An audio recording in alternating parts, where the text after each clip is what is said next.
Good morning again to all of you. आज हम 11th के एनसीईआरटी डिस्कस करेंगे।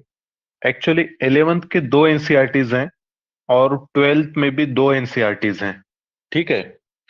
और जो 11th के एनसीईआरटीज हैं ये फिजिकल ज्योग्राफी से रिलेटेड हैं और 12th के जो एनसीईआरटीज हैं दोनों भी वो ह्यूमन ज्योग्राफी या फिर इसको हम इकोनॉमिक ज्योग्राफी बोल सकते हैं।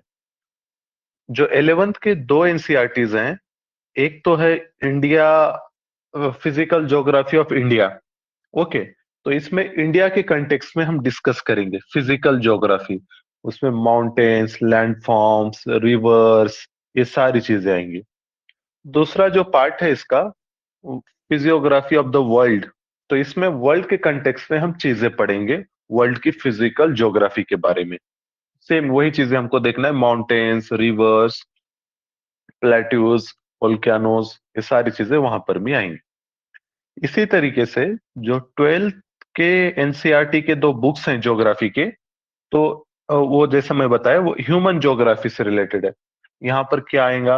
Human population, sex ratio, literacy, settlement, settlement pattern, transportation, minerals, industry, agriculture, service, ये सारी के सारी चीजें ह्यूमन ज्योग्राफी में पढ़ते हैं। तो इसमें भी दो पार्ट हैं, एक तो है इंडिया के कंटेक्स्ट में और दूसरी है वर्ल्ड के कंटेक्स्ट में। ओके। ये चारों एनसीईआरटी की अगर बात करें या फिर ओवरऑल एनसीईआरटीज की हम जब बात करते हैं ज्योग्राफी सब्जेक्ट के, तो सबसे इंपॉर्टेंट जो एनसीईआरटीज हैं 11th के हैं। 11th के दोनों भी, एक वर्ल्ड वाली और दूसरी इंडिया वाली। ये दोनों एनसीईआरटी से मैक्सिमम क्वेश्चन पूछे जाते हैं। ओके। तो मैं कोशिश करूंगा आपको सिंपल वर्ड्स में समझाने की। आप समझो, समझ में ना आए तो फौरन मतलब पूछ लिया करो। डाउट्स को रखना नहीं है, डाउट्स को क्लियर करना है। ओके। यहां तक जो पार्ट हमने डिस्कस किया है, किसी का कोई भी डाउट हो तो आप पूछ सकते हैं अभी। ओके। कुछ है तो आप बताना। ठीक है। तो फिर आज हम आज के हमारा डिस्कशन को स्टार्ट करते हैं। मैं एनसीआर शेयर स्क्रीन ऑन करता हूं।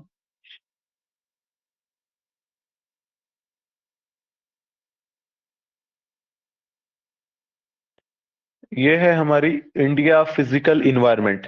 Okay, physical environment of India, ये India physical environment, geography class 11। ठीक है। स्क्रीन विजिबल है सभी को? एक बार कंफर्मेशन देना। स्क्रीन दिखाई दे रही है? विजिबल है सर। ओके, ठीक है। अब देखो यहाँ पर पहले हम देखते हैं कि कौन से टॉपिक्स हैं इस एनसीईआरटी में, कितने चैप्टर्स हैं, ताकि हमको एक आइडिया लग जाए कि हमको क्या क्या पढ़ना है। यहाँ पर देखो, सबसे पहला जो चैप्टर है इंडिया लोकेशन का। ओके, ये एक्चुअली हमको बहुत आसानी हो जाएंगी, क्योंकि जस्ट कल ही हमने डिस्कस किया था बहुत सारे इसमें के टॉपिक्स। तो पहला है इंडिया लोकेशन के बारे में। दूसरा चैप्टर है फिजियोग्राफी, उसमें स्ट्रक्चर फिजियोग्राफी ऑफ इंडिया, वही माउंटेन्स, रिवर्स वगैरह ये सब आएंगे। ड्रेनेज सिस्टम, यहाँ पर हर रिवर के बारे में डिटेल में, जैसा हमने कल देखा है उसका ही आज रिवीजन है। ओके। एक्चुअली इंडिया वाली थोड़ी आसान है, तो पहले हम आसान से स्टार्ट करते हैं। देन क्लाइमेट, वेजिटेशन और सॉइल, इसके बारे, क्लाइमेट क्लाइमेट ऑफ इंडिया के बारे में हम पढ़ेंगे। ऊपर मानसून वगैरह ये सारी चीजें आएंगी, ये काफी इंपॉर्टेंट चैप्टर है। फोर्थ, जिनका जो बच्चों का ज्योग्राफी ऑप्शनल रहता है, तो उनको एक क्लाइमेटोलॉजी नाम का एक मतलब बुक ही पढ़ना पड़ता है। ओके।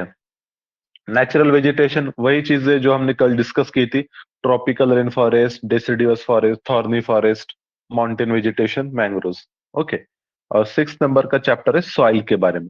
इंडिया में डिफरेंट टाइप के सॉइल पाए जाते हैं, तो फिर उसके बारे में यहाँ पर हम डिस्कस करेंगे। Black soil, red soil, alluvial soil, किसमें कौन सा मिनरल ज्यादा रहता है, कहाँ पर कौन सी पाई जाती है। ओके। और जो लास्ट चैप्टर है इसका, natural hazard and disaster, simple chapter है। ये डिजास्टर मैनेजमेंट से रिलेटेड इसमें चीजें हैं, earthquake, volcano, landslide, floods, droughts, ये सारी चीजें यहाँ पर डिस्कस करेंगे। ठीक है।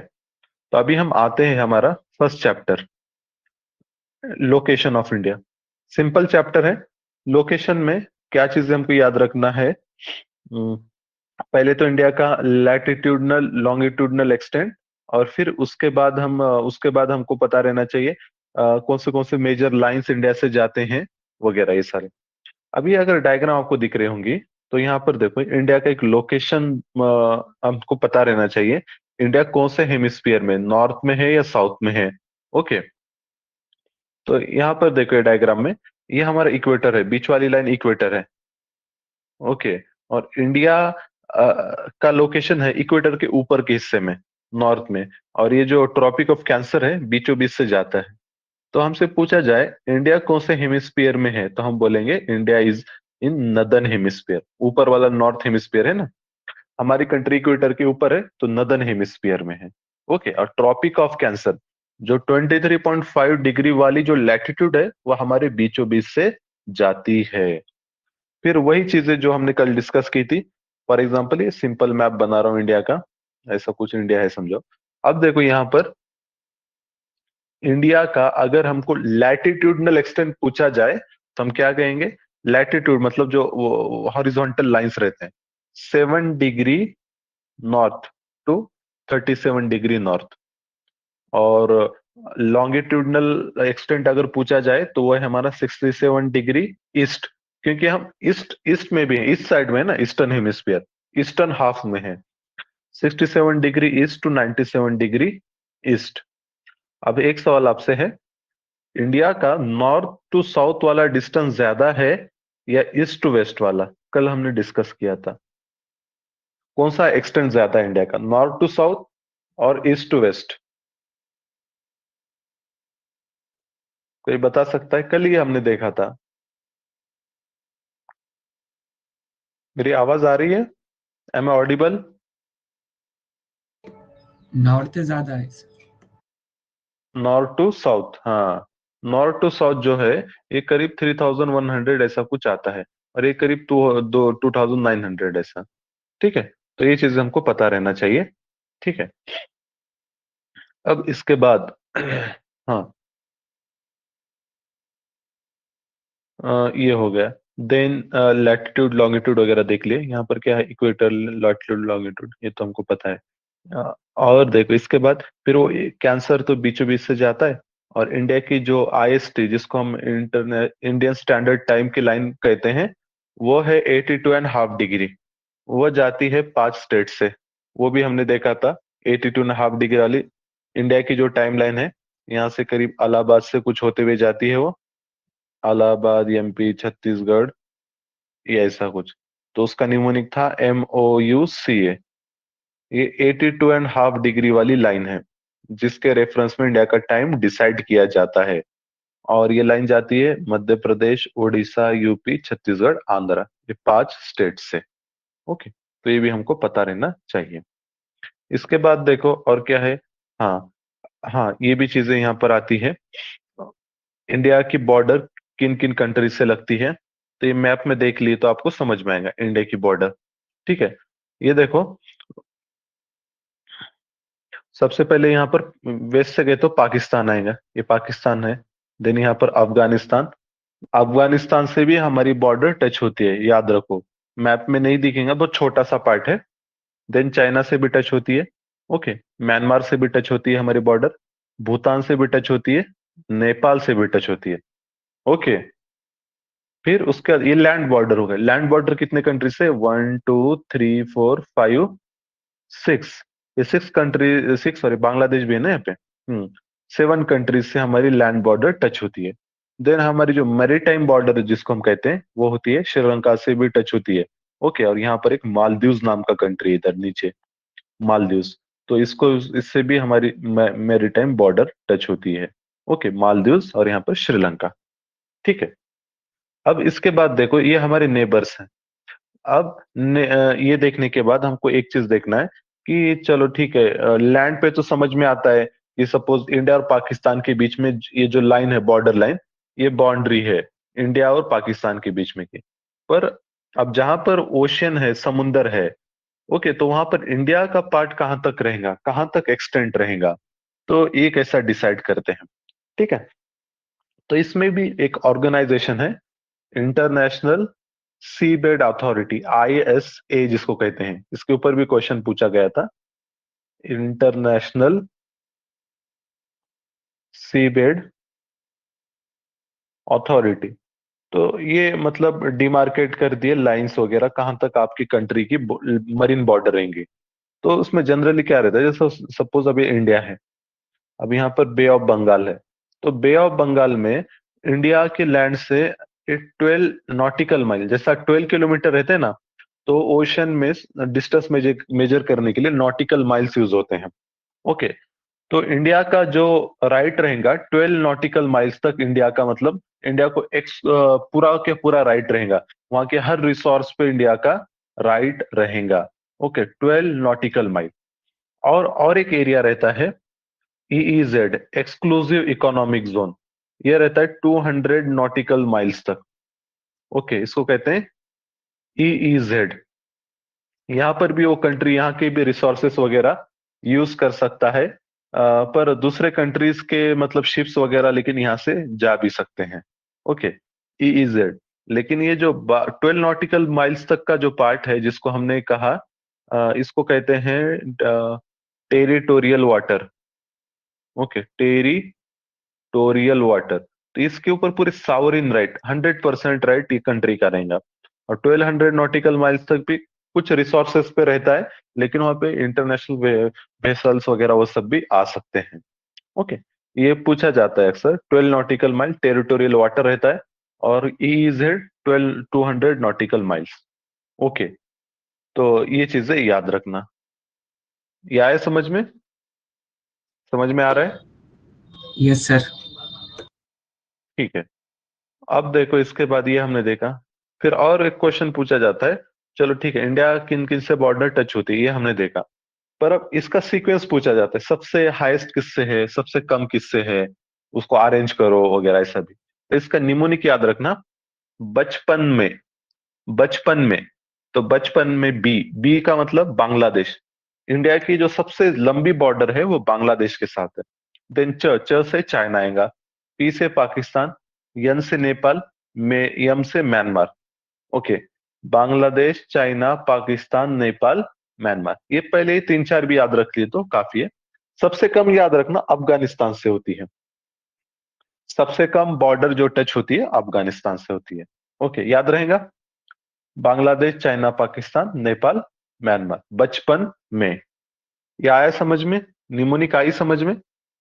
ऐसे निमोनिक्स बनाए करना ताकि आपको समझने में आसानी हो, इससे भूलेंगे नहीं आप।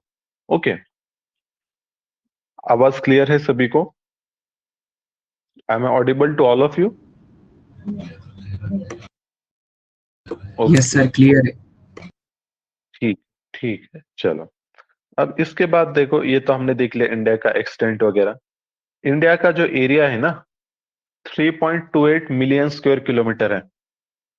3.28 मतलब अराउंड ये 32 लाख किलोमीटर भी आप कह सकते, सॉरी 32 लाख, हाँ बोल सकते हैं, 3.28 मिलियन स्क्वायर किलोमीटर।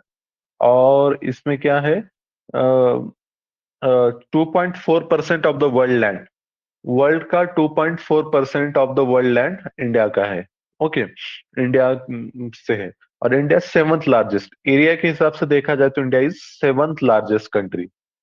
और अगर पॉपुलेशन के हिसाब से देखा जाए तो हम कितने नंबर पे हैं, बताओ फास्ट। पॉपुलेशन के हिसाब से इंडिया का रैंक कितना आता है? सिंपल क्वेश्चन है। मेरी आवाज आ रही है? सेकंड। हाँ, पॉपुलेशन के हिसाब से इंडिया इज सेकंड। ठीक है, ये याद रखो। पॉपुलेशन के हिसाब से सेकंड है, एरिया के हिसाब से सेवंथ है। पॉपुलेशन में चाइना सबसे ज्यादा है ना। ठीक है। और पॉपुलेशन का शेयर इंडिया के वर्ल्ड के कंटेक्स्ट में अगर लिया जाए तो वो है 17.6%। मतलब वर्ल्ड में अगर 100 लोग हैं तो उसमें से 17 लोग इंडिया में रहते हैं। ओके, 17.6%, ये याद रखना। उसके बाद इंडिया की अगर मैरीटाइम बॉर्डर देखी जाए, इंडिया की अगर मरीन बॉर्डर, तो वो है 7,500 किलोमीटर, 7,500 अप्रोक्सीमेट याद रखना, एग्जैक्ट कभी याद नहीं रखना रहता है। इंडिया की जो मरीन बॉर्डर है वो 7,500 किलोमीटर है, और इसका डबल कर दिए तो 15,000 किलोमीटर। ये इंडिया का लैंड बॉर्डर है। लैंड बॉर्डर हमारा 15,000 है, मैरीटाइम बॉर्डर 7,500 किलोमीटर। ओके, ये चीजें याद रखना। फिर इसके बाद देखो, और कुछ एक्स्ट्रा चीजें हम देखते हैं, थोड़ा सा इसको समझने की कोशिश करो। जो बॉर्डर्स हैं उसके हम नाम देखेंगे। यहाँ पर थोड़ा सा स्पेस है। हाँ, तो मैं बताने की कोशिश करता हूँ। हम्म अब देखो, ये कश्मीर है।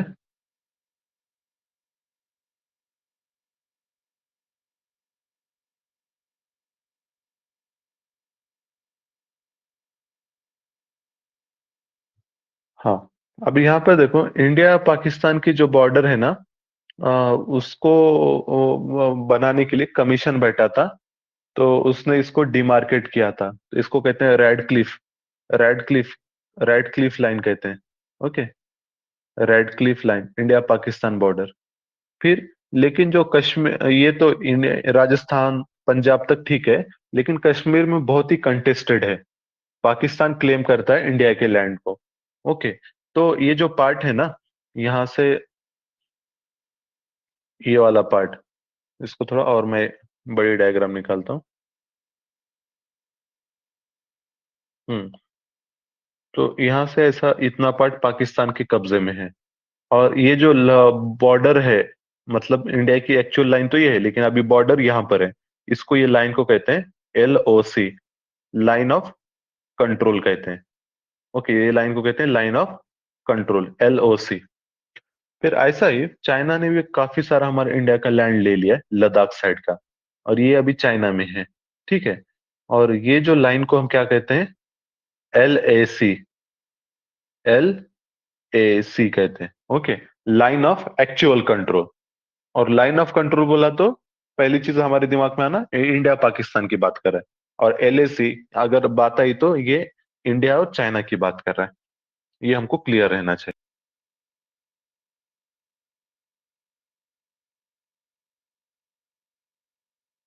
Hello, am audible to you?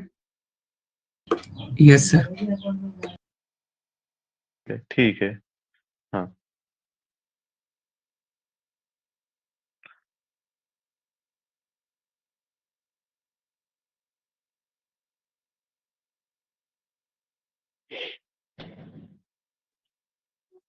1 minute दे दो मुझको।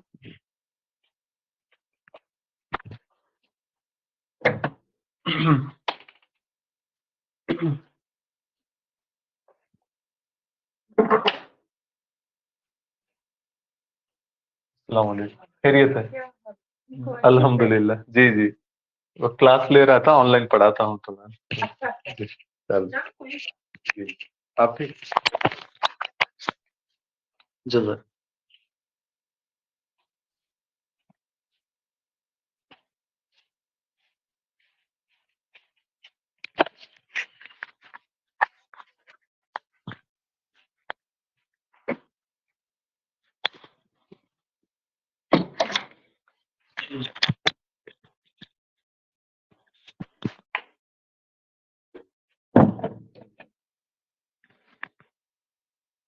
हाँ, मेरी आवाज आ रही है? Hello, am Audible?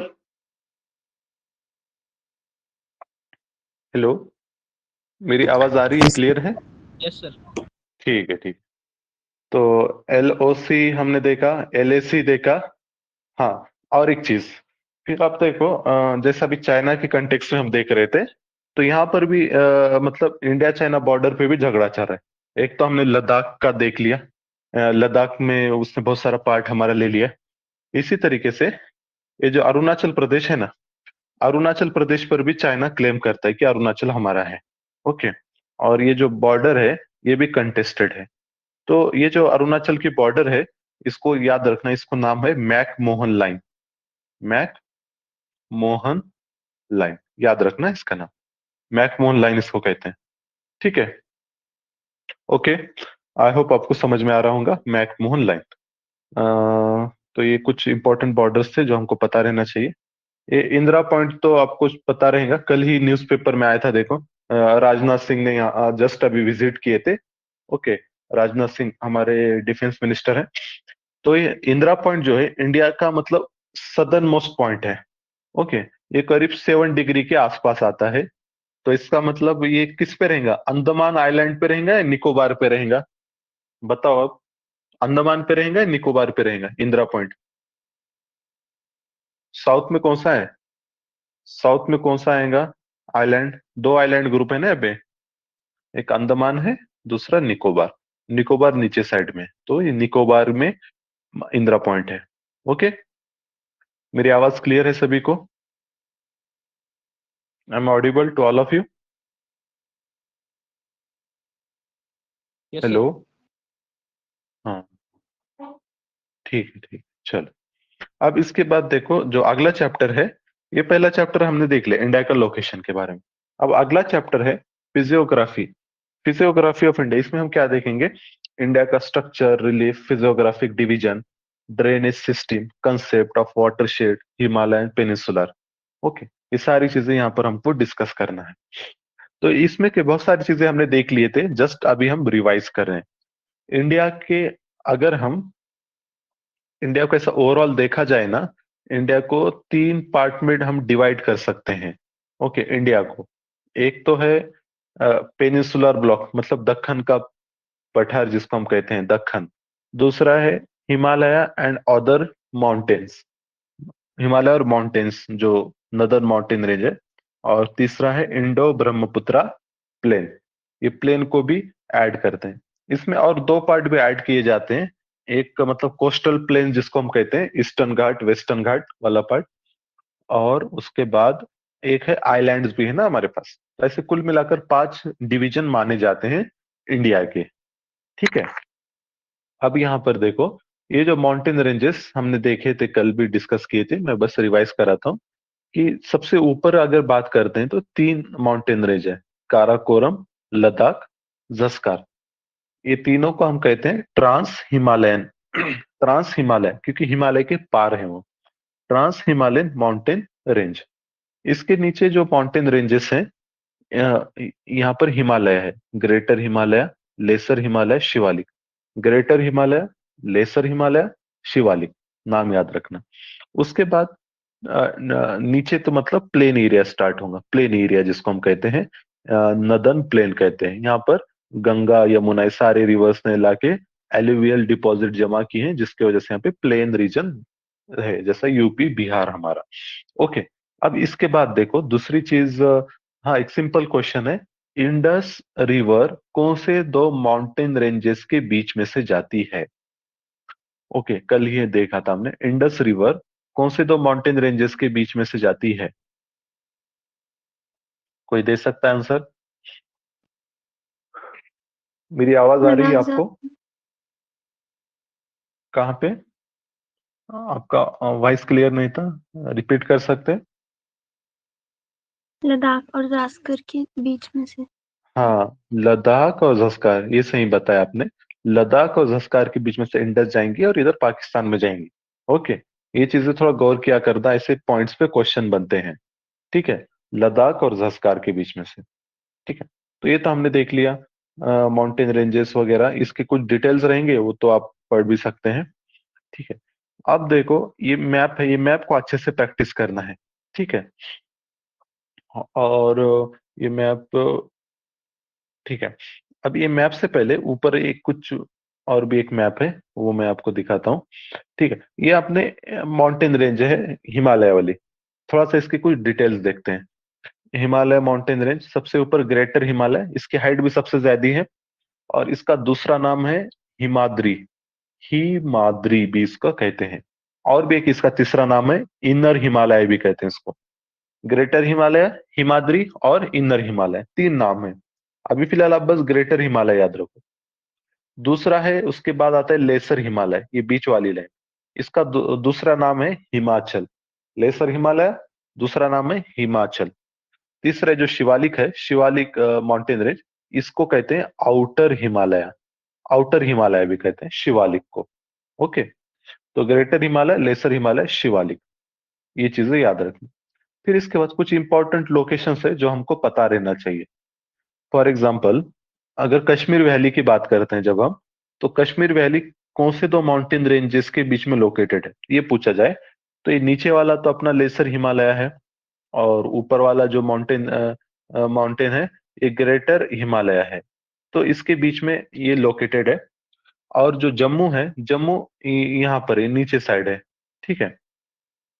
अगर अगर आप दिल्ली से जा रहे कश्मीर, तो वहां जम्मू जाएंगे, जम्मू के बाद आपको लेसर हिमालय आएगा, और लेसर हिमालय में आपको वो माउंटेन से जाना है, तो वहां पर पास बनाया गया है, टनल बनाया गया है। और जिस वो जो पास है उसका नाम है बनिहाल पास। ओके, बनिहाल पास।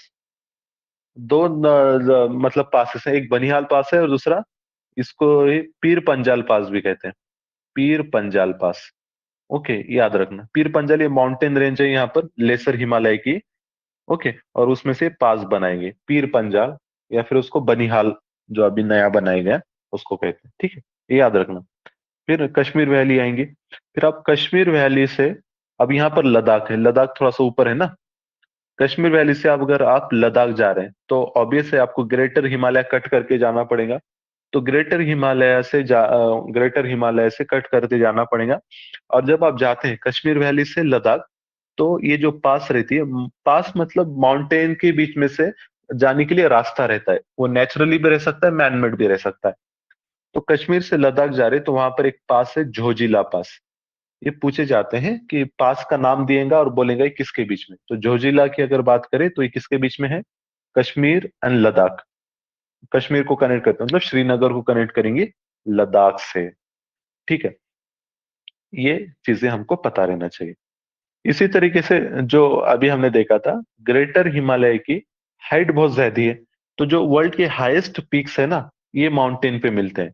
जैसा फॉर एग्जांपल माउंट एवरेस्ट, ये माउंट एवरेस्ट भी लोकेटेड है on greater Himalaya. Mount Everest कहां पर है, ग्रेटर हिमालय पर ही है माउंट एवरेस्ट।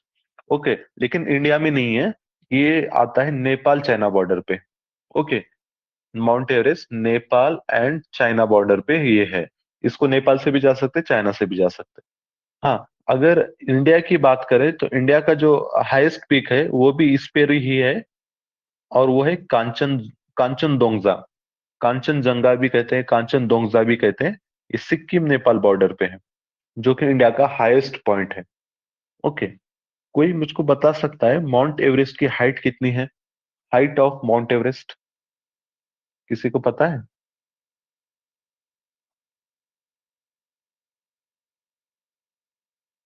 आवाज तो क्लियर है सभी को? Am I audible? Yes, sir. ठीक है, माउंट एवरेस्ट की हाइट पूछा था, देखो 8,848 मीटर, ये याद रखना, 8,848 मीटर इसकी हाइट है। ठीक है, तो ये चीजें थोड़ा सा डिस्कस करना था। फिर अगेन देखो यही चीज है, वही अपने माउंटेन रेंजेस हैं। अब यहाँ पर सिर्फ मैंने लेसर हिमालय और शिवालिक बताया हूँ, क्योंकि हमको वो ग्रेटर हिमालय का तो हमने देख लिए। अब लेसर हिमालय और शिवालिक, अभी जो लेसर हिमालय है ना, लेसर हिमालय में दो रेंजेस हैं। एक पीर पंजाल है, पीर पंजाल रेंज, ये मतलब कश्मीर के पास है, कश्मीर और जम्मू के बीच में। और इधर नीचे हिमाचल में धौलाधर, धौलाधर नाम की माउंटेन रेंज है, जो कि लेसर हिमालय की पार्ट है, पीर पंजाल और धौलाधर। और उसके नीचे जो शिवालिक है, शिवालिक इसकी हाइट कम है, तो यहाँ पर इसको हिल्स कहते हैं। जम्मू में जो पार्ट है शिवालिक का, उसको जम्मू हिल्स कहते हैं। ओके, इसी तरीके से अरुणाचल से भी ये जाती है शिवालिक, अरुणाचल प्रदेश। यहाँ पर ये चार हिल्स फेमस हैं। डीएम एम इसका निमोनिक है, दफला, मिरी, अबोर, मिश्मी। ये अरुणाचल में आता है। दफला, मिरी, अबोर, मिश्मी, ये हिल्स हैं अरुणाचल प्रदेश में, जो कि शिवालिक का पार्ट है। या नीचे मैप में देखे तो समझ में आएगा। दफला, मिरी, अबोर, मिश्मी अगर ये देखना है, तो मैं यहाँ पर आएंगे कुछ वो, दफला, मिरी, अबोर, मिश्मी। ओके, जो कि अरुणाचल प्रदेश में है। और बाकी जो जम्मू हिल्स हैं, जम्मू हिल्स तो यहाँ पर कुछ आएंगे, ये शिवालिक का ही पार्ट है। और पीर पंजाल और धौलाधर यहाँ पर आएंगे, पीर पंजाल, धौलाधर। ठीक है, तो ये चीजें हमको पता रहना चाहिए। उसके बाद देखो ये तो हमने देखा हुआ है नीचे। अगर अब माउंटेन रेंजेस तो हो गए, फिर ये नदर्न प्लेन है। नदर्न प्लेन काफी एक्सटेंसिव है, उसको भी एक बार दिखा देता हूँ ताकि एक बार फिर से रिवाइज हो जाए। ये नदर्न प्लेन है हमारा पूरा, ये मतलब यहाँ वाला, ये वाला पार्ट जो है ना, शिवालिक के नीचे से ये पूरा नदर्न प्लेन आता है। ओके, ये नदर्न प्लेन आएगा। ठीक है। प्लेन रीजन मतलब एक सपाट लैंड रहता है जिसकी हाइट कम रहती है सी लेवल से। Okay, northern plane. Northern plane के बाद जो नीचे वाला पार्ट है इसको हम डेक्कन प्लेट्यू कहते हैं। ओके। अब ये डेक्कन प्लेट्यू कैसा है, यहाँ पे नीचे दिया डेक्कन प्लेट्यू, ये पूरा डेक्कन प्लेट्यू ही है हमारा। ओके। हाँ, अब डेक्कन प्लेट्यू में बहुत सारी इंपॉर्टेंट चीजें हैं, प्लेट्यूज हैं बहुत सारे, इसमें भी माउंटेन रेंजेस वगैरह भी हैं। तो इंपॉर्टेंट अगर देखा जाए तो ये विंध्या रेंज है यहाँ पर। विंध्या, विंध्या है। उसके बाद अ, विंध्या के बाद है सातपुड़ा, विंध्या सातपुड़ा। ठीक है, ये दो माउंटेन रेंज है यहाँ पर इंपॉर्टेंट। देन इसी तरीके से झारखंड में, झारखंड साइड में छोटा नागपुर प्लेट्यू है। ओके, जिसको हम रांची वगैरह जो रीजन है ना, वहां पर छोटा नागपुर, यहाँ पे बहुत सारे मिनरल्स मिलते हैं, ये याद रखना। ओके। इसके बाद ये अरावली रेंज है जो राजस्थान, इसके बॉर्डर पे, राजस्थान एमपी बॉर्डर पे Aravalli range. Okay. Aravalli range, Vindhya, Satpura, Chota Nagpur, ये देखा हमने। फिर इसके बाद देखिए मैकल रेंज। मैकल से एक कल हमने देखा था एक रिवर ओरिजिन होती है, मैकल, अमरकंटक प्लेट्यू के पास से। उसका नाम कोई बता सकता है मुझको? मैकल अमरकंटक प्लेट्यू से एक बहुत ही फेमस रिवर जा रही है, अब देखकर भी आप बता सकते हैं क्या नाम है उसका। एनीबडी? मेरी आवाज आ रही है आपको? M I Audible? महानदी है। ठीक है, महानदी बोल सकते हैं, महानदी बैक साइड से है। और एक फेमस अमरकंटक प्लेट्यू तो झट से हमारे दिमाग में है ना, नर्मदा रिवर, कल ही देखा था ना। Narmada river Maikal range Amarkantak plateau से ओरिजिन होती है। ओके। और उसके बाद नीचे जो महादेव हिल्स है ना, तो वहां से हमने देखा था महादेव हिल से तापी रिवर निकलती है, बैतूल डिस्ट्रिक्ट। ओके, ये चीजें हमको पता रहना। अब इसके बाद देखो, सातपुड़ा देखा, विंध्या देखा, छोटा नागपुर देखा। अब और भी नीचे कुछ माउंटेन रेंजेस हैं जो हमको पता रहना चाहिए। जैसे वेस्टर्न घाट है, वेस्टर्न घाट ये साइड से, वेस्ट वेस्ट साइड से वेस्टर्न घाट, इस साइड से ईस्टर्न घाट, वेस्टर्न घाट ईस्टर्न घाट। ओके। यहाँ पर अगर आप ठीक से देखोगे वो मतलब ओरिजिनल पीडीएफ को, तो उसमें दिखेगा कि वेस्टर्न घाट ऐसा कंटिन्यूअस है, इसमें गैप बहुत कम है, मतलब बीच में ब्रेक नहीं हुआ है। लेकिन अगर ईस्टर्न घाट अगर आप ये देखोगे तो ये, इसको मैं कोशिश करता हूँ बताने की। इसमें देखो ये ऐसा इस तरीके से कुछ ऐसा जाएगा, फिर रूट खत्म हो जाएगा, फिर ऐसा फिर ऐसा। ओके। लेकिन वेस्टर्न घाट कैसा है, ये कंटिन्यूअस है, इसमें एक आधा ही गैप आपको मिलेगा। ओके, तो ये दोनों में फर्क है। इसी तरीके से हाइट भी वेस्टर्न घाट की ज्यादा है, एवरेज हाइट। और जो हाईएस्ट पॉइंट है वेस्टर्न घाट का, highest point of western ghat is Anamudi, जो कि नीचे एकदम साउथ में, अनैमुडी इसको कहते हैं। ओके, अनैमुडी। और अनैमुडी की हाइट है 2695 मीटर्स, ये हाईएस्ट पॉइंट ऑफ वेस्टर्न घाट।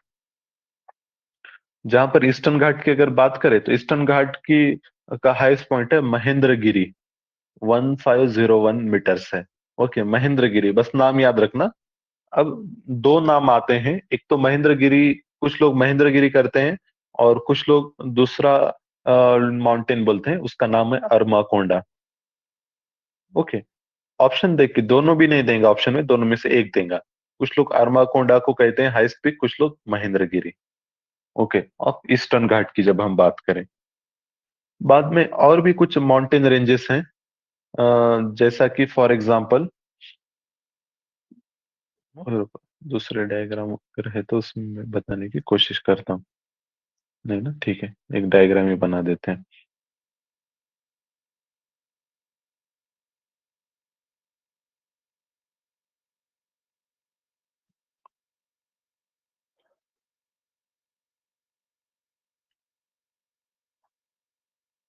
ये जो हमारा वेस्टर्न घाट है ना, सपोज ऐसा हमारा वेस्टर्न घाट है। ओके। अब वेस्टर्न घाट को मतलब लॉन्गिट्यूडनल, क्या कहेंगे इसको, लॉन्गिट्यूडनल ऐसे माउंटेन रेंजेस भी हैं। तो ऐसे 3 माउंटेन रेंज है जो महाराष्ट्र में है। ओके।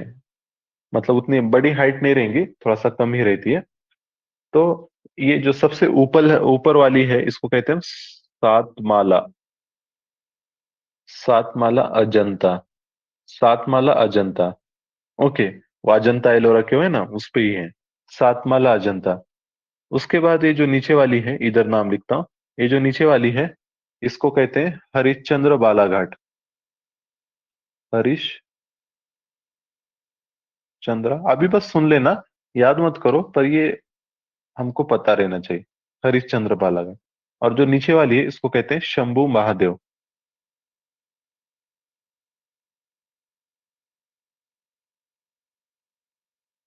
ओके। सातमाला अजिंठा, हरिश्चंद्र बालाघाट, शंभू महादेव। जो आपकी गोदावरी रिवर है, गोदावरी रिवर यहाँ से जाती है। ओके। ऐसे जाके फिर इधर जाएंगे। ये है गोदावरी। फिर ये भीमा जो रिवर है ये यहाँ से, ये दोनों के बीच में जाएंगे। ये है भीमा। और यहाँ नीचे से, इसके नीचे से कृष्णा। भीमा आगे जाके कृष्णा, भीमा आगे जाके कृष्णा को ही मिलती है। ओके। कृष्णा, यहाँ पर भीमा। ओके। ये आ रहा है समझ में मैं जो बता रहा हूँ? क्या आपको ये समझ में आ रहा है? जी सर। मेरी आवाज आ रही है सभी को? आ रहा है ना समझ में? तो बीच बीच में आप लोग रिप्लाई भी दिया करना ताकि मेरे को लगे कुछ है सुनने वाले। ओके। ठीक है। अब देखो ये हमने बस वो नाम तो भी एटलीस्ट पता रहना चाहिए, ज्यादा इंपॉर्टेंट नहीं है, पर एक आधा ऑब्जेक्टिव आ गया है, ये कहाँ पर है तो हमको पता रहना चाहिए। हरिश्चंद्र बालाघाट, शंभू महादेव, सातमाला, अजंता। ठीक है। इसके बाद देखो,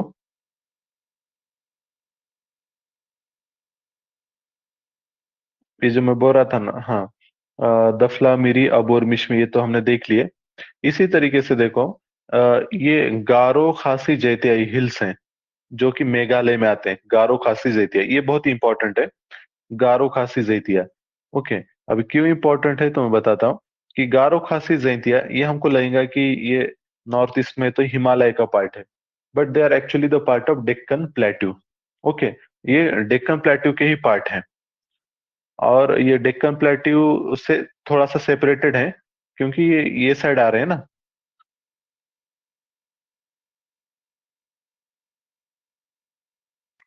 M I audible to you? मेरी आवाज आ रही है? Yes sir. हाँ। तो मुझको ये बताओ हम कहाँ तक थे? वो सरामती और ब्लू माउंटेन में बता रहा था।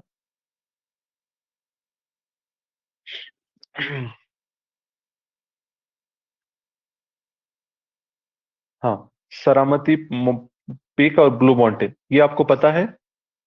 ये डिस्कस किया था हमने, सरामती पीक और ब्लू माउंटेन। डिस्कस कर रहे थे सर। ओके। ठीक है। तो ये 2 पॉइंट याद रखना। कभी कभी पीक देता है, सामने स्टेट देता है, माउंटेन और सामने स्टेट देगा। तो सरामती अगर पॉइंट दिखा तो नागालैंड में है। और ब्लू माउंटेन, ब्लू माउंटेन हम हमको लगा यूरोप में वगैरह रहेगा, ये किधर नहीं, ये मिजोरम में है। ओके। ब्लू माउंटेन मिजोरम में। सराउंड इनकी हाइट वाइट याद रखने की जरूरत नहीं है, पर ये कहां पर है ये पता रहना, बस इतना ही। इसके बाद देखो, ये कार्यवाज नाम की टर्म आई है। कार्यवाज क्या रहता है देखो, karewas are the thick deposits of glacial clay and other materials embedded in with the moraine. Karewas ये खास टाइप की सॉइल है। ओके। जो कि ग्लेशियर जैसा रिवर्स लेके आते हैं ना मिट्टी, वैसा ग्लेशियर जो रहते हैं, आइस के जो रिवर्स रहते हैं, वो भी अपने साथ डिपॉजिट लेके आते हैं। इसको मोरेन कहते हैं।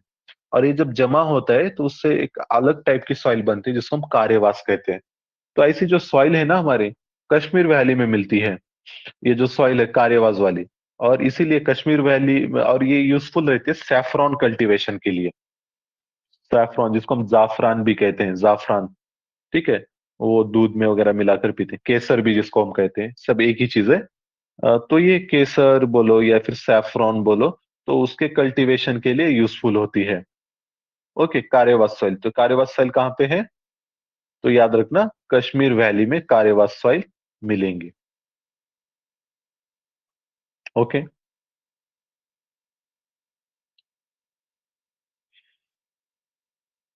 देन उसके बाद क्या है?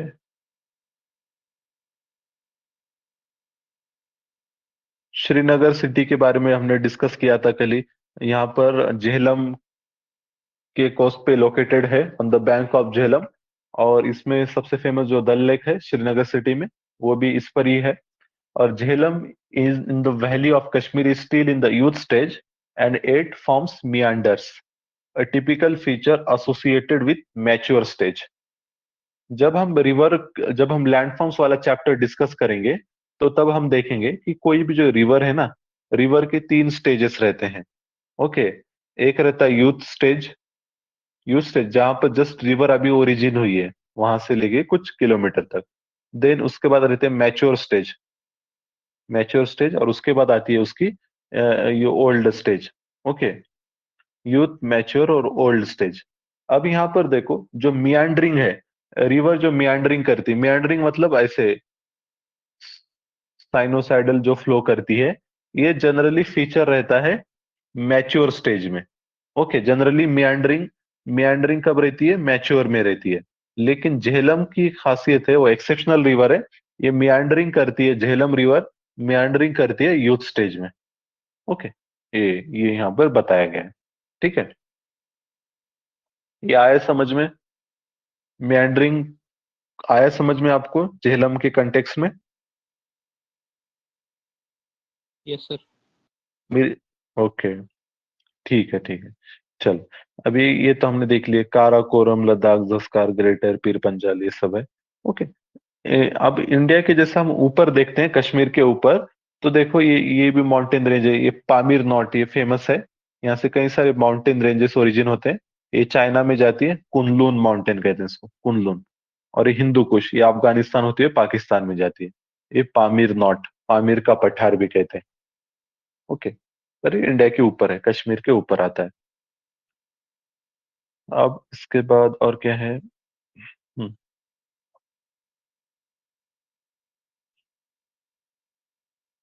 हाइट वर्ड दी गई है। यहाँ पर कुछ कम्युनिटीज के बारे में डिस्कशन आया है। ग्रेट हिमालय रेंज में the valleys are mostly inhabited by the Bhotiyas. These are nomadic group who migrate to Bugyal, the summer grasslands in the higher reaches during the summer month and return to the valley during winter। Okay, अब हम देखो, यहाँ पर एक diagram निकालता हूँ ताकि आपको समझ में आए। ये बुग्याल नाम की कम्युनिटी है, उसके बारे में यहाँ पर डिस्कशन है। एक, ये हमारा ग्रेटर हिमालय है,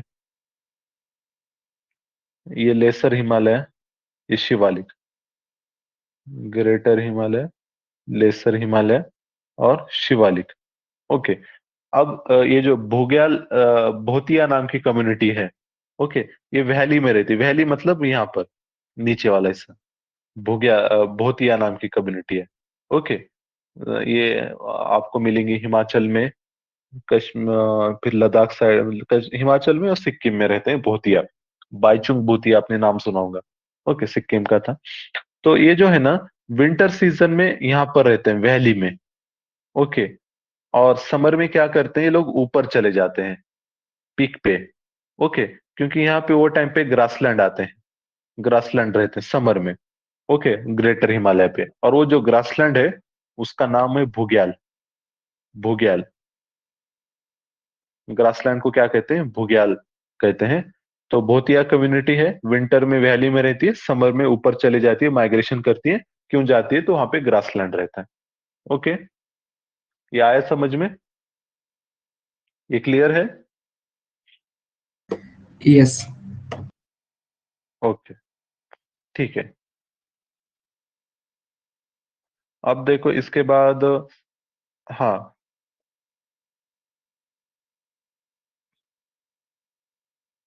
ये तो खैर, ये तो उतना इम्पोर्टेंट नहीं। ये माउंटेन पासेस हैं, जो अभी हमने जस्ट कुछ देर पहले डिस्कस किए थे। जैसा फॉर एग्जांपल, ये जोजिला पास है, ये श्रीनगर को कनेक्ट करेंगी लद्दाख से, लेह से। ओके, बनिहाल पास ये कनेक्ट करेंगी जम्मू को श्रीनगर से। इसी तरीके से और दूसरे भी पासेस हैं, ये काराकोरम पास है। ओके, यहाँ पर रहती है, ये अभी फिलहाल चाइना के पास है, काराकोरम पास। दूसरा है खारदुंगला पास, ये खारदुंगला लद्दाख में है। ओके, यहाँ पर ही लद्दाख में खारदुंगला। ठीक है, सियाचिन ग्लेशियर वगैरह है ना, यहाँ पर है सियाचिन ग्लेशियर। तो उसको कंट्रोल करने के लिए खारदुंगला इंपॉर्टेंट है। ठीक है, और इसी तरीके से बनिहाल वगैरह तो ये हमने देख लिए। हाँ, अब यहाँ पर भी कुछ इंपॉर्टेंट और इंपॉर्टेंट पासेस हैं। फॉर एग्जाम्पल, जैसा फॉर यहाँ पर एक पास है शिपकीला नाम की, बहुत ही फेमस है। कल ही हमने देखा था, एक रिवर इसमें से जाती है और इंडिया में इंटर होती है। कोई नाम बता सकता है? शिपकीला से कौन सी रिवर इंडिया में इंटर होती है? एनीबडी? यहाँ से एक रिवर हमने देखा था ना, एक रिवर ओरिजिन हो रही है चाइना से और ऐसा इधर से इंडिया में आती है। वो रिवर का नाम है Satluj river. Okay, Satluj river Shipkila pass से इंडिया में आती है, याद रखो। देन ये देखा हमने शिपकीला पास। इसी तरीके से और एक रोहतंग पास है। रोहतंग पास यहाँ पे नीचे है दिया हुआ। तो रोहतंग पास का, वो भी हिमाचल प्रदेश में है। यहाँ से दो रिवर ओरिजिन होते हैं रोहतंग पास के पास। ओके, एक तो है रावी और दूसरी है सतलज। रावी एंड सतलज, ये दोनों भी रिवर रोहतंग पास से ओरिजिन होते हैं। ओके, अब आगे बढ़ते हैं। लिपुलेखा पास, ये भी इंपॉर्टेंट पास है। ये कहाँ पे? उत्तराखंड। ये देखो, उत्तराखंड यहाँ पर नेपाल है और यहाँ पर उत्तराखंड है। ओके, इनके बॉर्डर की हम बात करें, उत्तराखंड और नेपाल। ये साइड नेपाल है और ये बॉर्डर है। ठीक है, तो यहाँ पे बॉर्डर पे ये पासेस हैं। ये पूरे पासेस हैं, थंगड़ीला, नीतीला, मनाला, लिपुलेखा। तो सबसे इंपॉर्टेंट है लिपुलेखा, ये वाली। ओके, लिपुलेखा की खासियत क्या है? ये ट्राई जंक्शन पे है। यहाँ पर ऐसा, ये चाइना है, सॉरी, इसके ऊपर चाइना मिलेगा ये वाला। यहाँ पर नेपाल है और यहाँ पर इंडिया है, तो तीनों भी यहाँ पे क्रॉस जंक्शन पे आपकी ये लिपुलेखा पास है। ओके, इसको लेके काफी डिस्प्यूट भी चल रहा है। ओके, यहाँ का जो रीजन है लिपुलेखा पास के पास, अभी न्यूज में भी था, वहां पर एक रिवर है जिसका नाम है काली रिवर। काली रिवर भी कहते हैं उसको, या फिर करनाली रिवर भी कहते हैं। काली रिवर और करनाली। तो ये करनाली रिवर यहाँ लिपुलेखा पास से इंडिया में आती है। और उसको रिगार्डिंग झगड़ा है कि मतलब बॉर्डर वहां पर इंडिया और नेपाल की बॉर्डर से लेके वो रिवर पे झगड़ा है। हुआ क्या था, ये रिवर पहले कुछ ऐसा जाती थी। ओके, इस तरीके से, मतलब नेपाल के अंदर से जाती थी। तो वो टाइम, ब्रिटिश के टाइम पे फिर ये बॉर्डर ऐसा डिसाइड हुआ था। पर अभी क्या होगी, ये रिवर शिफ्ट होते होते ओवर द पीरियड, अभी रिवर ऐसा यहाँ से जाती है। नेपाल बोलता है कि मतलब अब ये रिवर यहाँ से जा रही है ना, तो ये इधर से बॉर्डर रहेंगी और इसके ईस्ट वाला पार्ट जो रहेगा ये नेपाल का पार्ट रहेगा। इंडिया क्या बोलता है, नहीं, ये जब एग्रीमेंट हुआ था तब तो यहाँ से जाती थी, तो यही हमारी बॉर्डर है, हम इसके वेस्ट वाला पार्ट नेपाल को नहीं देंगे। ओके, तो ऐसा कुछ ये झगड़ा चल रहा है। ओके, नेपाल ने अपना फिर नया मैप भी रिलीज किया था वगैरह, बहुत सारी चीजें। फिर इसके बाद देखो, सिक्किम सिक्किम यहाँ पर सिक्किम स्टेट है, वहां पर भी कुछ पासेस हैं जो जिनके नाम हमको पता रहना चाहिए। तो एक है नथुला पास है, नथुला पास। और दूसरा है यहाँ पर नथुला, और यहाँ पे डोकाला पास है। इसका नाम क्यों नहीं लिखा, सॉरी, नथुला और झेलपला। ओके, नथुला और झेलपला दो पासेस हैं, ये नथुला और झेलपला। ठीक है, तो ये दोनों के भी नाम हमको याद रहना चाहिए। नथुला, झेलपला कहाँ पे है? तो सिक्किम, सिक्किम भूटान बॉर्डर पे है। और यहाँ पर डोकला बोल के जो इशू हुआ था, डोकलाम स्टैंड ऑफ, इंडिया और चाइना के बीच में, तो वो रीजन भी यहाँ पर ही है। ओके, डोकलाम, सिक्किम भूटान बॉर्डर पे डोकलाम स्टैंड ऑफ जिसको हम कहते हैं। ओके, ये हमने सिक्किम के पासेस देखे। उसके बाद एक दो ही बचते हैं जो अरुणाचल के हैं, जो जो भी वो भी इम्पोर्टेंट है। अरुणाचल में देखो आप, ये तवांग नाम का सिटी काफी न्यूज में रहता है। ओके, चाइना अक्सर क्लेम करता है कि ये तवांग हमारा है, ये तवांग वाला पार्ट जो है ये हमारा है। ठीक है, तो ये तवांग सिटी यहाँ पर है और ये काफी हाइट पर है। तो ऑब्वियस यहाँ से माउंटेन है तो जाने के लिए पासेस रहेंगे। तो तवांग जाने के लिए एक पास है जिसका नाम है सेला। सेला पास यहाँ पर दी हुई, ये सेला पास से आप तवांग में जा सकते हैं। और दूसरे भी पासेस हैं यहाँ पे, बुमला, बोमडीला। ओके, और दूसरी जो इंपॉर्टेंट पास है यहाँ की, दीफूला पास है। जैसा हमने लिपुले का देखा था, दिफुला भी सेम, ये ट्राई जंक्शन पे है। ओके, ये मतलब ये यहाँ से तो इंडिया है, ये नीचे से म्यांमार स्टार्ट होता है और ऊपर चाइना है। तो ये जो दिफुला पास है ये भी ट्राई जंक्शन पे है, ये पॉइंट याद रखना। ये माउंटेन पासेस आपको समझ में आया? यहां तक क्लियर है सभी को? समझ में आ रहा है सभी को?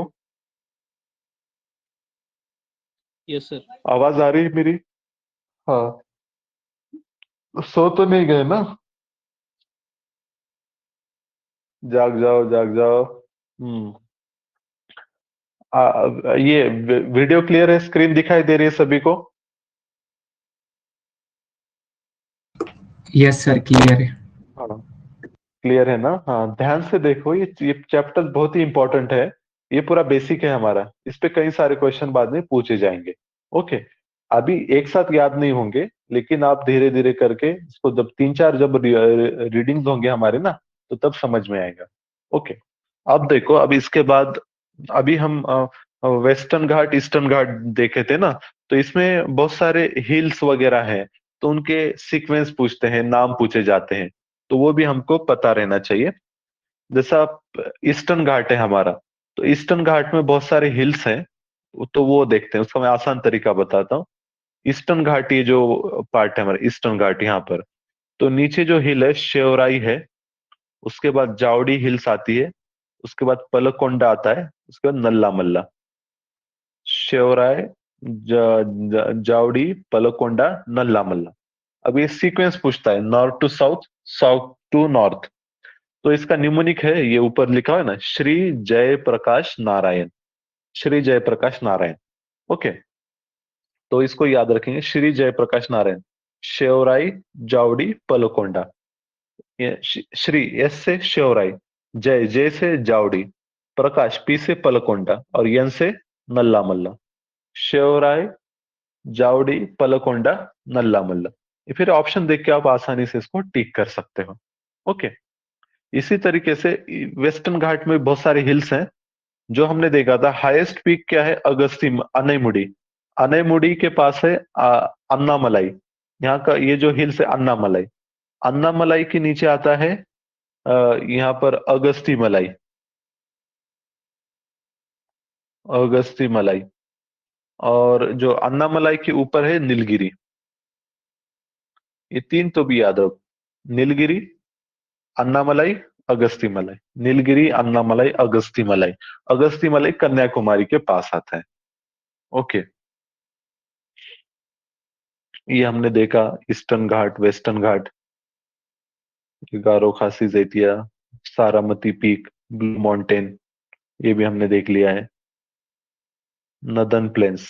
अच्छा, अभी प्लेन की बात करते हैं नॉर्थ साइड हमारे, गंगा रिवर पर, तो वो भी हमारे लिए इंपॉर्टेंट है, उसके बारे में भी थोड़ा डिस्कस करते हैं।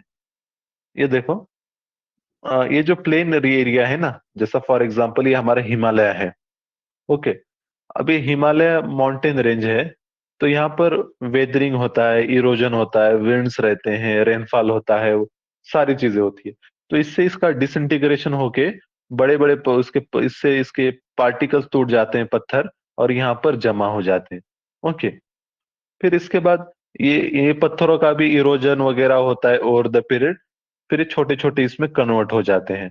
ओके, फिर आगे चल के ये फाइन सैंड में, एल्यूवियल डिपॉजिट में कन्वर्ट हो जाते हैं।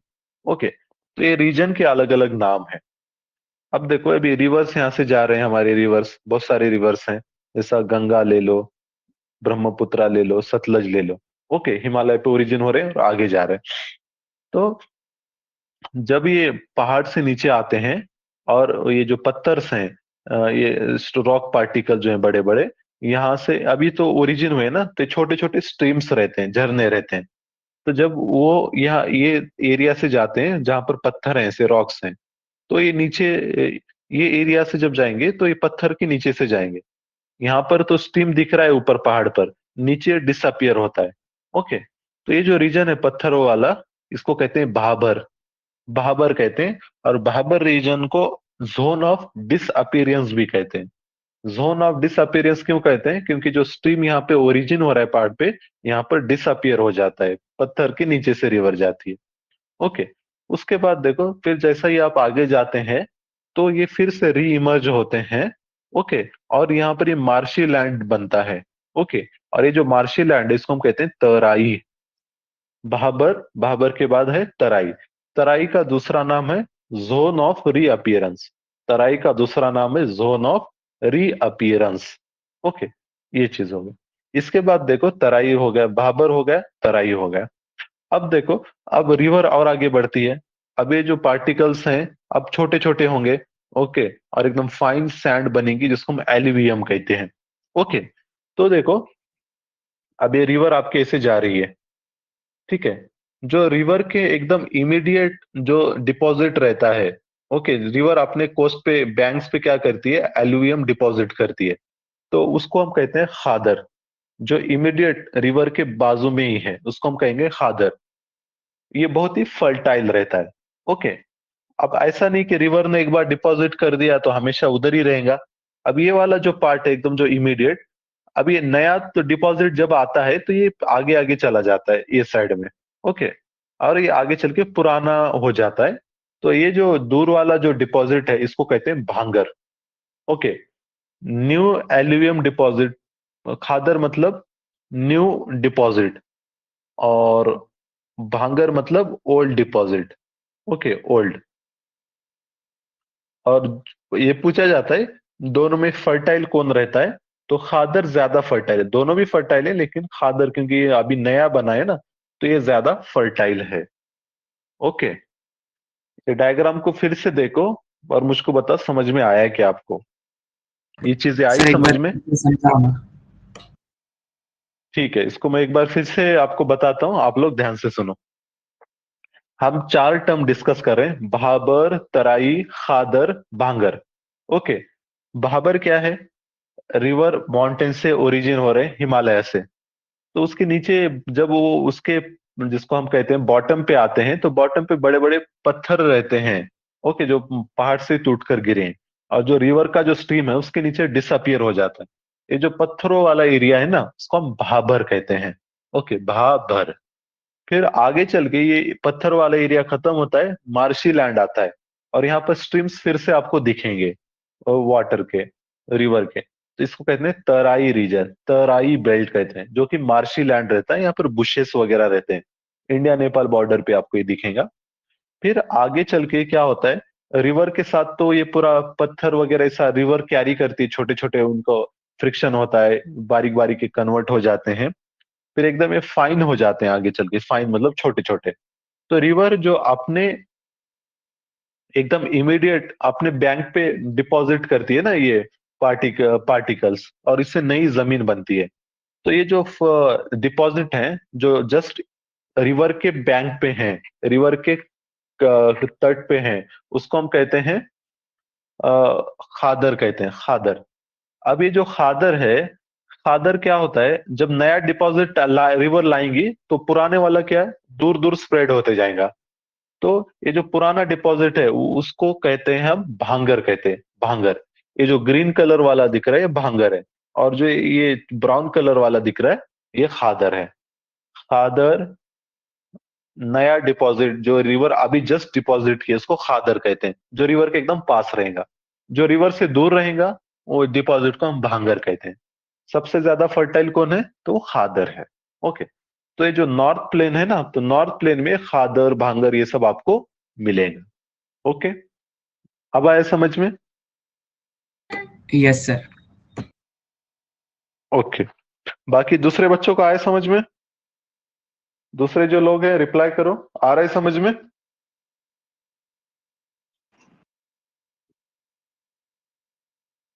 हेलो, आ रहा है सभी को समझ में? Yes, sir. जी सर। हाँ, ठीक है ठीक है, जवाब दिया करो आप लोग। ओके, ये वही डायग्राम है, हिमालय, खादर, तराई, भांगर। ठीक है। उसके बाद देखो, ये जो डेक्कन प्लेट्यू है ना, पेनिनसुलर प्लेट्यू, इसके बारे में यहाँ पर दिया गया है। ओके, पेनिनसुलर प्लेट्यू, पेनिनसुला, ये किसको कहते हैं? अगर कोई लैंड है आपका, ओके, और वो तीनों साइड से ओशन के बीच में है, तीनों साइड से पानी से घिरा हुआ है, तो उसको कहते हैं पेनिनसुला। अगर चारों साइड से पानी में है तो उसको हम आइलैंड कहते हैं। तीन साइड से अगर पानी में है तो उसको पेनिनसुला कहते हैं। तो उसको पेनिनसुलर प्लेट्यू इंडिया का जो है। अब ये जो इंडिया का पेनिनसुलर प्लेट्यू है, इसके डायग्राम बनाता हूँ। पेनिनसुलर प्लेट्यू मतलब ये इंडिया का नीचे वाला जो पार्ट है। ओके, पेनिनसुला हो गया। तो अब इसको तीन पार्ट में डिवाइड करते हैं, पेनिनसुलर प्लेट्यू।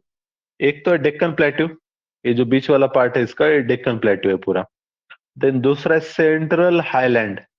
सेंट्रल हाईलैंड जो हमने छोटा नागपुर वगैरह ये सब देखा ना, अरावली वगैरह, इसको सेंट्रल हाईलैंड कहते हैं। और तीसरा आता नॉर्थ ईस्टर्न प्लेट्यू।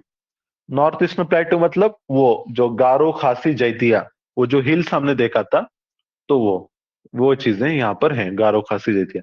तो तीन पार्ट में इसको डिवाइड किया जाता है peninsular plateau, Deccan plateau, central highland, north eastern plateau. तो ये चीजें यहाँ पर अभी हम देखेंगे। हाँ, ये बहुत इंपॉर्टेंट डायग्राम है। ये पूरा यहाँ पर पेनिनसुलर प्लेट्यू आपको दिखाया गया है।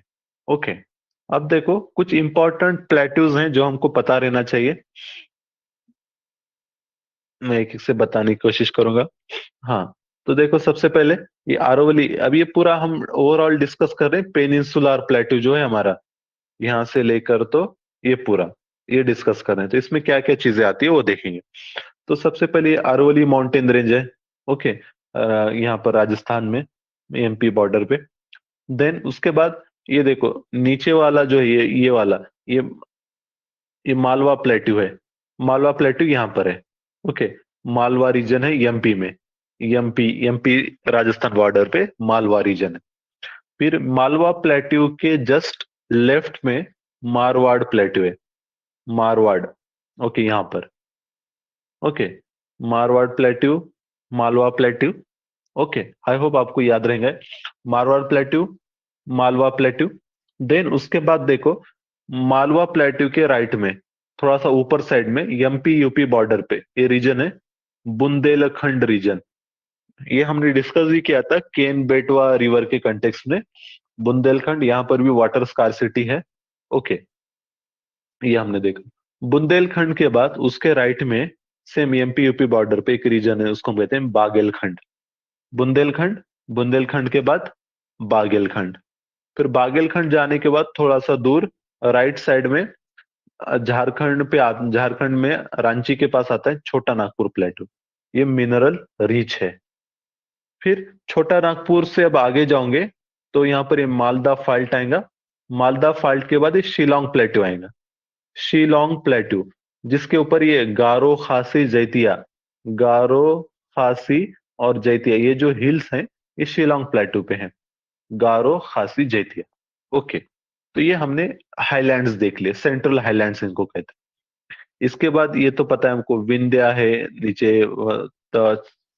विंध्या, सातपुड़ा, और वो बीच में से नर्मदा रिवर। फिर अब जब आप नीचे आते हो तो ये जो महाराष्ट्र वाला जो पार्ट है डेक्कन प्लेट्यू का, उसको कहते हैं Deccan trap. Okay, Deccan trap, यहाँ पर वेस्ट साइड में वेस्टर्न घाट, ईस्ट साइड में ईस्टर्न घाट। ओके, फिर यहाँ पर और एक प्लेट्यू इंपॉर्टेंट है, दंडकारण्य प्लेट्यू, दंडकारण्य रीजन। ये आता है छत्तीसगढ़, छत्तीसगढ़ के साउथ में, महाराष्ट्र की जो बॉर्डर टच है, महाराष्ट्र तेलंगाना, वो तीनों के ट्राई जंक्शन पे दंडकारण्य। तो ये बहुत ही left wing extremist hit area है, दंडकारण्य रीजन। एलडब्ल्यू जिसको कहते हैं, नक्सलिज्म भी जिसको कहते हैं, left wing extremist hit area. Okay, ये याद रखना। देन साउथ में देखा जाए तो और प्लेट्यू है, तेलंगाना प्लेट्यू। ये जो प्लेट्यू है ना, गोदावरी रिवर, कृष्णा रिवर यहाँ पर जो दिया है, ये तेलंगाना प्लेट्यू है। ओके, फिर इसके बाद उसके जो बाजू में लेफ्ट में जो प्लेट्यू है चॉकलेटी कलर का, ये है Karnataka plateau. Karnataka plateau, Telangana plateau, state state जो बॉर्डर है ना वैसा ही समझो। और कर्नाटका में एक फेमस हिल है, ये बाबा बुदान हिल। यहाँ पे लिखता हूं मैं इसका नाम, वो क्लियर नहीं रहेंगे शायद वहां पे। बाबा बुदान हिल, बाबा बुदान हिल। ओके, याद रखना। ये किस लिए फेमस है? तो कॉफी कल्टीवेशन। यहाँ पर कॉफी कल्टीवेशन, सबसे पहले इंडिया में कॉफी यहाँ पर आई गई थी। कॉफी कल्टीवेशन ये यमन से कुछ लाते हैं, ये बाबा बुदान सूफी सेंट थे। और वो जो कॉफी की जो स्पेशीज है उसको कहते हैं अरेबिका, अरेबिका कॉफी। ओके, काफी फेमस कॉफी है बाबा बुदान हिल। ओके, याद रहेगा बाबा बुदान हिल, इसको याद रखना। Western ghat, eastern ghat, Karnataka plateau, Telangana plateau, Dandakaranya region, Chota Nagpur, Shillong plateau, Baghelkhand, Bundelkhand, Marwar, Malwa, Aravali. Okay, ये डायग्राम आई समझ में? ये डायग्राम समझ में आई आपको? Yes sir. ठीक है। तो ये हमने जो देखा डेक्कन, सॉरी, पेनिनसुलर प्लेट्यू देखा। ओके, अब इसके बाद देखो और क्या है। पेनिनसुलर प्लेट्यू वगैरह ये सारी चीजें तो हमने देख ली है। देन कोस्टल प्लेन, आइलैंड्स, ये वगैरह ये तो हमने सारे देख लिए थे। अब अंडमान निकोबार की जब हम बात करते हैं ना, ये कुछ फैक्ट्स याद रखना। अंडमान निकोबार में जो हाईएस्ट माउंटेन पीक है अंडमान निकोबार का, उसको कहते हैं saddle peak. Okay, saddle peak ये वहां का हाईएस्ट पॉइंट है, अंडमान निकोबार का सैडल पीक। दूसरा, अंडमान निकोबार में एक आइलैंड है जो एक्टिव वोल्केनो जहां पर मिलता है। कोई बता सकता है उसका नाम? वहां पर वोल्केनो की इरप्शन होता है, मतलब अभी कुछ 2018-19 में ऐसा कुछ हुआ था। ओके, तो वो एक्टिव वोल्केनो एक ही इंडिया में जो अंडमान निकोबार में है, और उसका नाम है बैरन आइलैंड। यहाँ पे दिया हुआ है नाम। ओके, बैरन आइलैंड को याद रखो। Barren island only active volcano in India, also situated in Nicobar island. ठीक है, आई होप ये आपको समझ में आया होगा। ठीक है, हाँ, तो इस तरीके से फिर यहाँ पर ये चैप्टर हमारा एंड होता है। अब इसको आपको पढ़ना है, बार बार अच्छे से समझना है। और ये दो तीन चीजें हैं, मैं फिर से एक बार आपको फिर ये बताता हूँ। ये देखो, अंडमान निकोबार हमने देखा था, कई बार देखा है। अंडमान निकोबार कुछ ओशन वाटर बॉडीज हैं जो हमको पता रहना चाहिए। ठीक है, अभी ऊपर वाला जो आइलैंड ग्रुप है इसको हम अंडमान कहते हैं, नीचे वाला जो आइलैंड ग्रुप है निकोबार। दोनों के बीच में से जो वाटर बॉडी है उसको हम कहते हैं 10 degree channel. 10 degree channel, 10 degree. वो 10 डिग्री किस लिए? क्योंकि वो 10 डिग्री वहां से लैटिट्यूड है, वो यहाँ से बीच में से जाता है, तो उसको 10 डिग्री, 10 डिग्री। फिर और एक दूसरी वाटर बॉडी है जिसको हम डंकन पैसेज कहते हैं। ये आता है साउथ अंडमान और लिटिल अंडमान के बीच में। साउथ अंडमान और लिटिल अंडमान के बीच में जो वाटर बॉडी है उसको हम कहते हैं डंकन पैसेज। अब इधर आ जाओ, लक्षद्वीप और मालदीव। ये हमारा लक्षद्वीप आइलैंड है, ये वाला छोटा सा आइलैंड है, बस छोटे छोटे। और नीचे मालदीव, ये तो अलग कंट्री है। ठीक है, लक्षद्वीप को जो लाइन मालदीव से सेपरेट करती है उसका नाम है 7 डिग्री चैनल। 7 डिग्री चैनल, ये जो लाइन है ये लक्षद्वीप को सेपरेट करेगी मालदीव से। इसको हम कहते हैं लक्षद्वीप को जो लाइन सेपरेट करती है मालदीव से, तो उसको हम कहते हैं 7 डिग्री चैनल। ओके, अब देखो ये जो लक्षद्वीप ग्रुप ऑफ आइलैंड है ना, ये ऐसा इतना ही नहीं है, यहाँ पर एक और एक आइलैंड भी है इसका, मिनी कॉय जिसको कहते हैं, मिनी कॉय। ओके, तो ये लक्षद्वीप, यहाँ इसकी कैपिटल है कवरत्ती। ओके, अब कवरत्ती और मिनी कॉय के बीच में से जो लाइन जाती है उसको कहते हैं 8 degree, 8 degree channel. Okay, Kavaratti और मिनी कॉय के बीच में 8 डिग्री है। और 7 डिग्री बोला तो लक्षद्वीप और मालदीव, ये भी सही रहेगा। या फिर माल मिनी कॉय और मालदीव बोल दिया तो भी सही रहेगा। ओके, ये आ रहा है समझ में? ये आया आपको समझ में? 7 degree, 8 degree, 10 degree, Duncan passage, चार वाटर बॉडीज पे कई बार क्वेश्चन पूछे गए हैं। ये आया आप लोगों को समझ में? मेरी आवाज आ रही है आप लोगों को? I am Audible? Yes, sir. हाँ, ठीक है। तो देखो इस तरीके से फिर ये वाला हमारा जो फिजिकल वाला जो चैप्टर था ये भी खत्म होता है। अभी हम एक 15 मिनट का ब्रेक ले रहे हैं। ओके, हम मिलेंगे 9:30 को। सब लोग फटाफट से ब्रेकफास्ट करो और एनर्जी के साथ लेक्चर में पार्टिसिपेट करो। पूछो, गलत आंसर दो, कोई दिक्कत नहीं, लेकिन जवाब दो, ताकि मुझको भी थोड़ा समझ में आएगा आपको समझ में आ रहा है क्या नहीं आ रहा है। ओके, तो अभी हम क्या करेंगे, 15 मिनट्स का ब्रेक है। अपना अपना ब्रेकफास्ट वगैरह क्या करना है, फ्रेश होना है, फ्रेश हो जा, ब्रेकफास्ट कर लो। 9:30 को हम बराबर यहाँ पर मिलेंगे, ठीक है? Is it okay? Yes, sir. Okay. हाँ, ठीक है, चलो, गुड बाय।